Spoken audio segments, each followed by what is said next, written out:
And welcome to Dave's Whiskey Shot. This is a new short video series that you can find here at Whiskey Politics on Facebook and YouTube. And we're going to be discussing very short tidbits of news that you may have missed from the mainstream media because they probably didn't report it. So like so many people who've lost a loved one to cancer, I lost my father in 2009 to a very aggressive stomach cancer. He was only 72, and we were all stunned as he was otherwise a very, very healthy 72-year-old man.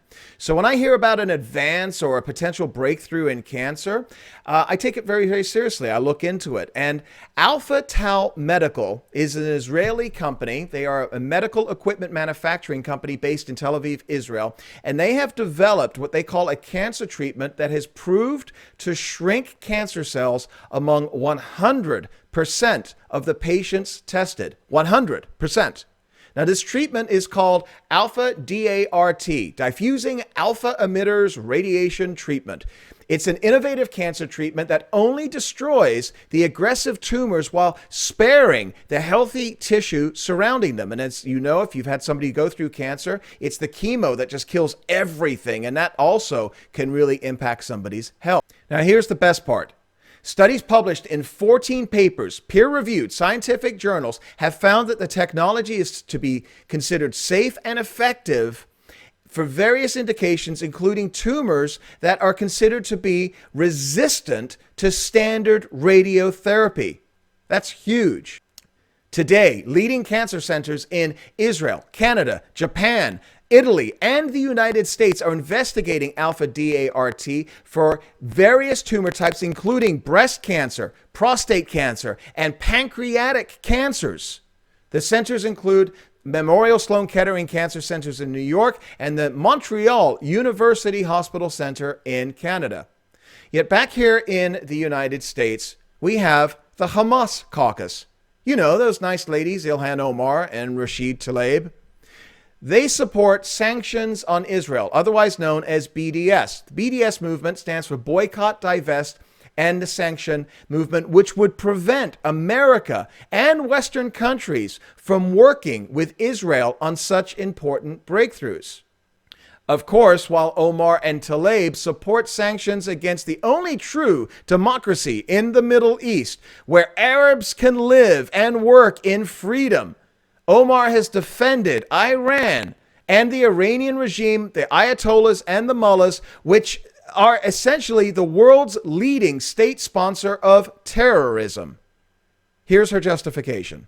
Thank you. The BDS movement is a movement that is driven by the people.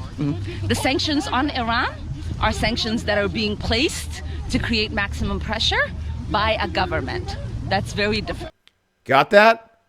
Iran is killing literally thousands of people through their proxies all across the globe, and they want to push Israel out to sea while calling for death to America. But because the U.S. government has the audacity to take exception to Iran's desire to see another Holocaust, they get a pass? Why? Because maybe Orange Man is bad? Thank goodness we have good people in Congress to fight this insanity, like Congressman Lee Zeldin from New York, who just introduced this month the Israel Anti-Boycott Act, H.R. 5595, which would combat the boycott, divest, and sanction BDS movement. And it is the latest piece of legislation to target the anti-Israel organizations in the U.S.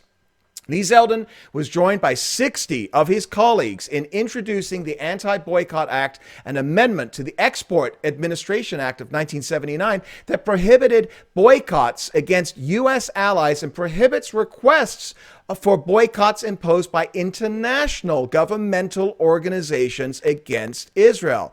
Who could that be? Maybe the UN? What that means is the act protects American companies from being coerced to provide information to international organizations for the purpose of furthering boycotts against Israel and holds individuals accountable who attempt to violate this protection. In other words, Ilhan and Rashid, you're on notice.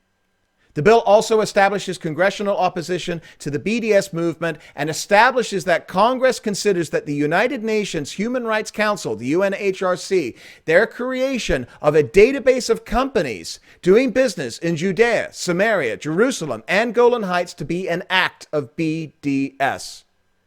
So let Lee Zeldin and others in Congress know that you support them taking action against the Israel haters whose goal of BDS could literally prevent a cancer breakthrough from saving those we love.